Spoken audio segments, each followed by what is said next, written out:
এই পৃথিবীর বুকে আমি ভগবানকে খুঁজি না, এই পৃথিবীর বুকে আমি ঈশ্বরকে খুঁজি না, আমি তো খুঁজে বেড়াই আমার ওই শিলার সাইডে। আমি তো খুঁজে বেড়াই আমার শিলার সাইডে। কোথায় গেলে না জানি আমার ওই শিলার সাইডে পাবো।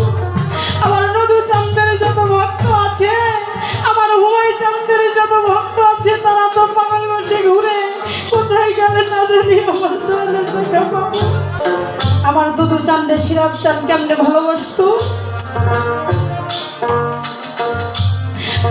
আমার বাবুল চাঁদের তার গুরু কেমনে ভালোবাসতো, তার নদু চাঁদ কেমনে ভালোবাসতো, প্রত্যেকটা ভক্তের গুরু কেমনে ভালোবাসতো সেটা শুধু মনে পড়ে আর মনে হয়। আর একটা বার যদি আমার গুরুকে পাইতাম, একটা বার যদি আমার এই গুরুকে পাইতাম, তাহলে আমার এই বুকের মধ্যে নিয়ে আমার বুকটা